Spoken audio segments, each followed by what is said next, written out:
दोस्तों, आज की कहानी है। देवर जी, पैसे क्या पेड़ पर लगते हैं जो आप भीख मांगने चले आते हो। दोस्तों, कहानी शुरू करने से पहले अगर आपने हमारे चैनल को अभी तक सब्सक्राइब नहीं किया हो तो कर लीजिए ताकि आपके पास पहुंचे हर नया वीडियो। देखो नंदा, तुम अपने भाई को 1 रुपया भी नहीं दोगी, शैलेंद्र ने कड़े शब्दों में पत्नी से कहा तो वह बोली, मैं आपसे तो मांग नहीं रही, अपनी सैलरी से ही तो दे रही हूँ। तुम्हारी सैलरी क्या होती है? जब तुम पर सिर्फ मेरा अधिकार है तो तुम्हारी सैलरी भी तो मेरी हुई ना। सुनकर नंदा शंकित रह गई। 5 साल पहले नंदा का विवाह शैलेंद्र के साथ हुआ था, जो एक सॉफ्टवेयर इंजीनियर था। शैलेंद्र एक कृषक परिवार से संबंध रखता था।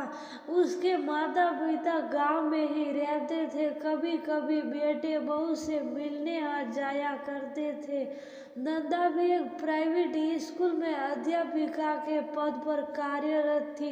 कुछ महीनों बाद जब नंदा गर्भवती हुई, डॉक्टर ने उसे आराम करने को कहा, तब उसने नौकरी छोड़ दी। कुछ दिनों के बाद शैलेंद्र के पिता का एक असाध्य बीमारी के कारण मृत्यु हो गई।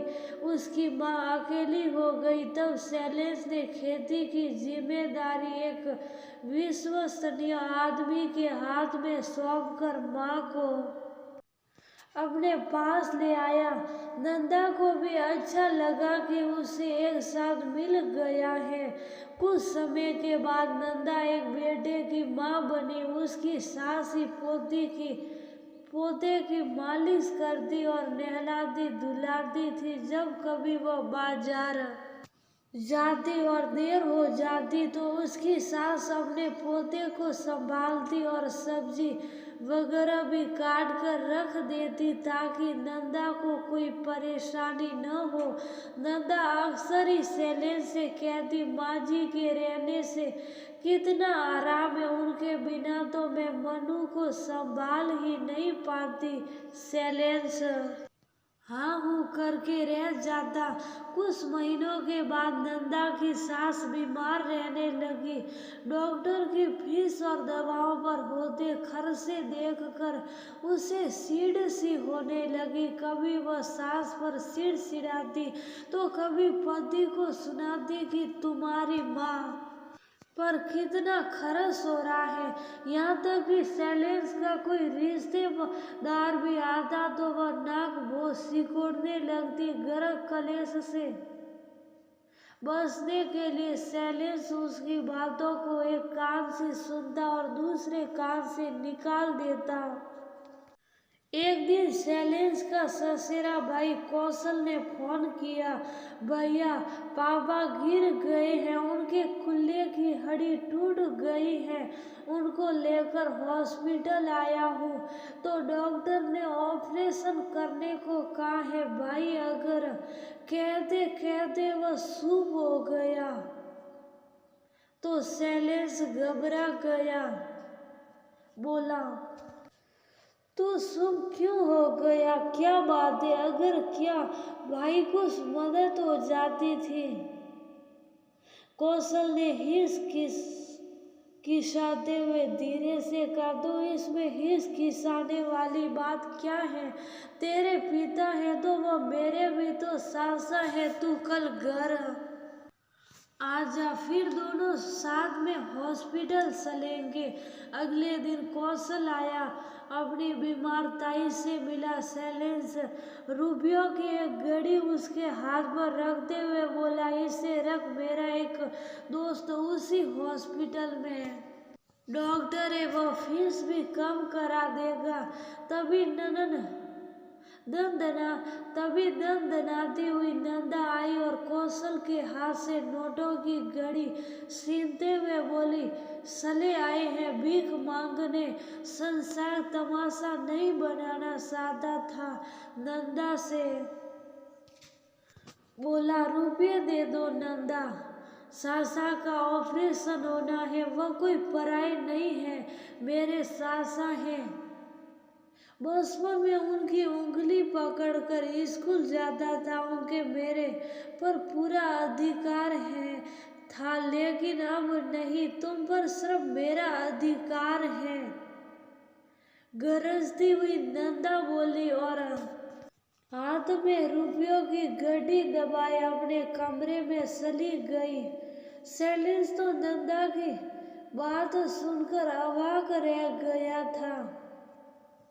तब उसकी माँ ने अपने बचाए हुए रुपये कौशल को दे दिए थे। समय बदला। 2 महीने बाद ही नंदा की माँ बाथरूम में फिसल गई, जिसकी वजह से उनके घुटने में फ्रैक्चर हो गया। पिता उसके थे नहीं, भाई पर आर्थिक बोझ पड़ गया।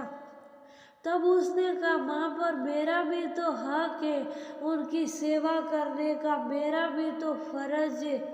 और इसलिए वह अपने भाई निकुंज को अपनी कमाई के रुपये दे रही थी। लेकिन जब शैलेश ने तर्क देते हुए आपत्ति जताई तो उसे बहुत दुख हुआ। रात को जब नंदा बिस्तर में थी, मनु और शैलेश सो गए थे, उसकी आंखों से नींद गायब थी। उसे याद आया कि सासा के ऑपरेशन के समय उसने भी तो यही कहकर शैलेश को उनकी मदद नहीं करने दिया था। कितनी गलत थी वह। रिश्तों में सिर्फ मेरा तो उसे कहना सही ही नहीं था, जैसे निकुंज का उस पर अधिकार है, वैसे ही शैलेश पर भी उनकी माँ, सासा, सासी, भाई सबका हक है। वह सभी तो उनके अपने हैं। मैं इतनी स्वार्थी कैसे हो गई? जैसे आज मैं दुखी हूँ तो उस वक्त शैलेश को भी मेरे दुर्व्यवहार से कितना बुरा लगा होगा।